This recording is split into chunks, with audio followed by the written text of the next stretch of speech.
السلام علیکم ورحمۃ اللہ وبرکاتہ۔ بسم اللہ الرحمن الرحیم۔ اسلامی تاریخ۔ نجاشی کے دربار میں کفار مکہ کی آخری کوشش۔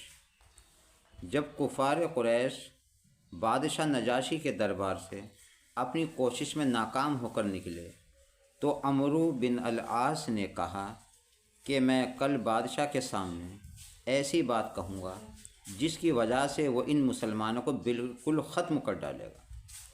اگلے روز عمرو بن العاص نے نجاشی کے پاس آ کر کہا کہ یہ لوگ حضرت عیسیٰ علیہ السلام کی شان میں بہت ہی سخت بات کہتے ہیں۔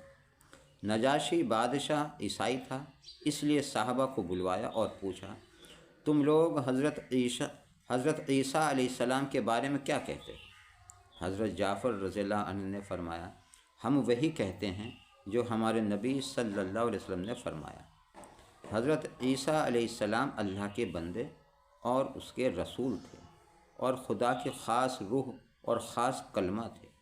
نجاشی نے زمین سے ایک تنکا اٹھا کر کہا، خدا کی قسم، مسلمانوں نے جو کہا ہے حضرت عیسیٰ علیہ السلام ایک تنکے کی مقدار بھی زیادہ نہیں تھے، اور مسلمانوں سے کہا کہ تم امن سے رہو، میں سونے کا ایک پہاڑ لے کر بھی تم کو ستانا پسند نہیں کروں گا، اور کفار قریش کے تمام ہدیے اور تحفے واپس کر دینے کا حکم دیا، اور کہا کہ خدا نے مجھے رشوت کے بغیر حکومت اور سلطنت عطا فرمائی ہے، لہٰذا میں تم سے رشوت لے کر ان لوگوں کو ہرگز سپرد نہیں کروں گا۔ دربار ختم ہوا، مسلمان نجاشی بخوشی واپس ہوئے اور قریش کا دفتر ذلت اور رسوائی کے ساتھ ناکام لوٹا۔ اللہ کی قدرت۔ عبرتناک انجام۔ قرآن کے بیان کے مطابق خدائی کا دعویٰ کرنے والے فرعون کی نافرمانی جب حد سے بڑھ گئی تو اللہ تعالی نے سمندر میں ڈبو کر ہلاک کر ڈالا، اور ساتھ ہی یہ اعلان کیا کہ اس کی لاش کو آنے والے لوگوں کے لیے عبرت بناؤں گا۔ چنانچہ محققین کی رائے کے مطابق فرعون کی لاش 1881 میں سمندر سے ملی، جو تقریباً 3116 سال بعد سمندر سے نکالی گئی۔ اتنی لمبی مدت گزرنے کے بعد بھی لاش کو گلنے سڑنے سے محفوظ رکھا، جو آج بھی مصر کے میوزیم میں موجود ہے۔ آخر وہ کون سی ذات ہے جس نے سمندر میں بھی اس کی لاش کو محفوظ رکھا؟ یقیناً اللہ کی ذات بڑی قدرت والی۔ ایک فرض کے بارے میں۔ وضو میں چمڑے کے موضوع پر مسح کرنا۔ حضرت علی رضی اللہ عنہ فرماتے ہیں، میں نے حضور صلی اللہ علیہ وسلم کو موزے کے اوپر کے حصے پر مسح کرتے دیکھا۔ نوٹ: جب کسی کے باوضو چمڑے کا موزہ پہنا ہو پھر وضو ٹوٹ جائے تو وضو کرتے وقت ان موزوں کے اوپر ہی حصے پر مسح کرنا ضروری ہے۔ ایک سنت کے بارے میں۔ حضرت انس بن مالک رضی اللہ عنہ بیان کرتے ہیں کہ اہل تعلق میں سے کوئی شخص اگر 3 دن نہ آتا یا اس سے ملاقات نہ ہوتی تو آپ صلی اللہ علیہ وسلم اس کے متعلق معلوم فرماتے، اگر وہ باہر سفر میں ہوتا تو اس کے لیے دعا فرماتے، اگر وہ موجود ہوتا تو آپ صلی اللہ علیہ وسلم اس سے ملاقات فرماتے، اگر وہ بیمار ہوتا تو اس کی عیادت فرماتے۔ ایک اہم عمل کی فضیلت۔ علم سیکھتے ہوئے وفات پا جانا۔